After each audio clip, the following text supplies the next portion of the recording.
मम्मट आचार्य की लब्ध प्रतिष्ठ रचना काव्य प्रकाश है। काव्य प्रकाश के युग्म कर्तृत्व सिद्धांत के दो पक्ष विद्वत वर्ग मानता है। इनमें से एक पक्ष के अनुसार काव्य प्रकाश का प्रारंभ से लेकर परिकरालंकार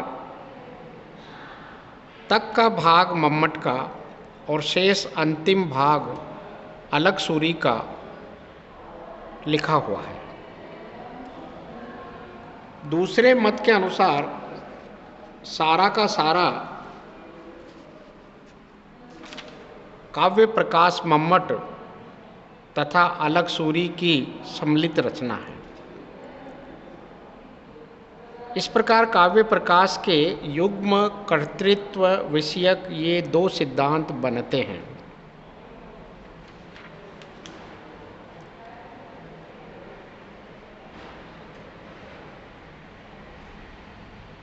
इन दोनों बातों का उल्लेख स्पष्ट रूप से सबसे पहले काव्य प्रकाश निदर्शना नामक टीका के निर्माता राजानक आनंद ने 1685 में इस प्रकार किया है। कृतः श्री मम्मटाचार्य वर्यै परिकरावधि ग्रंथ संपूरितः शेषम विधायाल्लट सूर्यना। इस श्लोक से ये स्पष्ट हो जाता है कि मम्मटाचार्य ने परिकर अलंकार पर्यंत काव्य प्रकाश की रचना की है। उसके बाद कदाचित उनका देहावसान हो गया था या किसी अन्य कारण से वे ग्रंथ को समाप्त नहीं कर सके, तो शेष ग्रंथ की रचना अल्लक या अलट नाम के विद्वान ने करके इस ग्रंथ को पूरा किया। इस प्रकार की घटना कादंबरी ग्रंथ के विषय में भी हुई है। कादंबरी के निर्माता बाणभट्ट कादंबरी के केवल पूर्वार्ध भाग की ही रचना कर सके थे। उसके बाद उनके उत्तरार्ध भाग की रचना उनके पुत्र ने की थी। इस प्रकार मम्मटाचार्य के इस अपूर्ण काव्य प्रकाश की समाप्ति अल्लट या अलग सूरी ने की।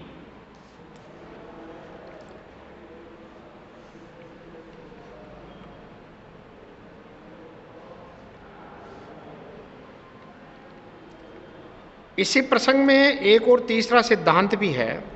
वह भी काव्य प्रकाश को दो व्यक्तियों की रचना मानता है, किंतु उसकी विचार शैली भिन्न प्रकार की है। ध्वन्यालोक, व्यक्ति विवेक आदि अन्य सभी ग्रंथों के समान काव्य प्रकाश में भी तीन भाग हैं: कारिका भाग, वृत्ति भाग और उदाहरण भाग। काव्य प्रकाश के उदाहरण सब विभिन्न प्रसिद्ध काव्यों से लिए गए हैं, इसलिए उनके कर्तृत्व के विषय में कोई विवाद नहीं है।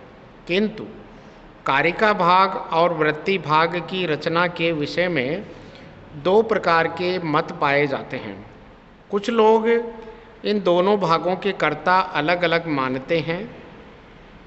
उनके मतानुसार कारिका भाग के निर्माता भरत मुनि हैं और वृत्ति भाग के निर्माता मम्मटाचार्य हैं।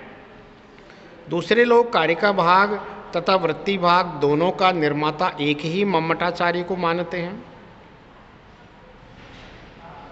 कारिका तथा वृत्ति भाग भिन्न कर्तृत्ववादी अलग अलग पक्ष हैं।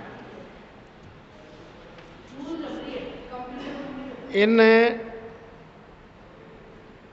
पक्षों में विषय विस्तार की संभावनाओं को देखते हुए हमने पढ़कर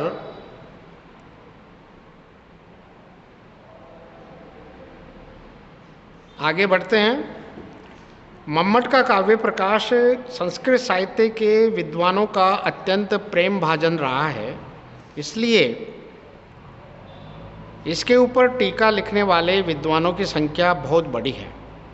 भगवद गीता एक अत्यंत प्रसिद्ध एवं लोकप्रिय धार्मिक ग्रंथ है, इसलिए भारतीय साहित्य में सबसे अधिक टीकाएं भगवद गीता के ऊपर लिखी गई है। भगवद गीता के बाद जिस ग्रंथ पर सबसे अधिक टीकाएं लिखी गईं वह ग्रंथ ममटाचार्य का काव्य प्रकाश है। काव्य प्रकाश पर अब तक लगभग 75 टीकाएं संस्कृत में लिखी जा चुकी हैं। वर्तमान प्रस्तुत टीका को मिलाकर हिंदी में भी अनेक टीकाएं लिखी जा चुकी हैं। अंग्रेजी भाषा में भी उनका अनुवाद हो चुका है। इतने अधिक टीकाओं का होना जहां एक और ग्रंथ की लोकप्रियता का परिचायक है, वहाँ उसकी क्लिष्टता और दुरूहता का भी द्योतक है। किसी ग्रंथ की लोकप्रियता तो उसके गौरव का कारण हो सकती है, किंतु उसकी दुरूहता और क्लिष्टता ग्रंथकार के गौरव को बढ़ाने वाली नहीं हो सकती है। काव्य प्रकाश के विषय में प्रसिद्ध है कि उसकी टीकाएं घर घर में विद्यमान हैं, किंतु ग्रंथ आज भी वैसा ही दुरूह बना हुआ है।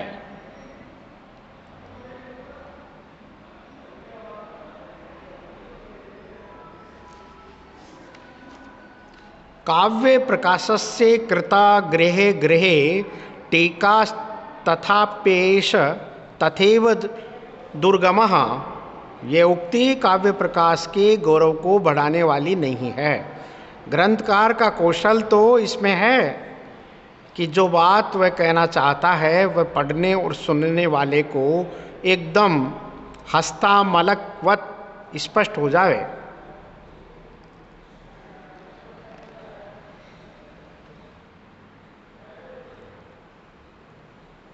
संस्कृत टीकाओं के अतिरिक्त हिंदी में भी काव्य प्रकाश के ऊपर टीकाओं की रचना का क्रम रहा है। काव्य प्रकाश दीपिका, हरिमंगल मिश्र तथा डॉक्टर सत्यव्रत सिंह द्वारा निर्मित हिंदी टीकाएं पहले ही प्रकाशित हो चुकी। काव्य प्रकाश दीपिका हिंदी टीका के रूप में भी प्रसिद्ध हैं।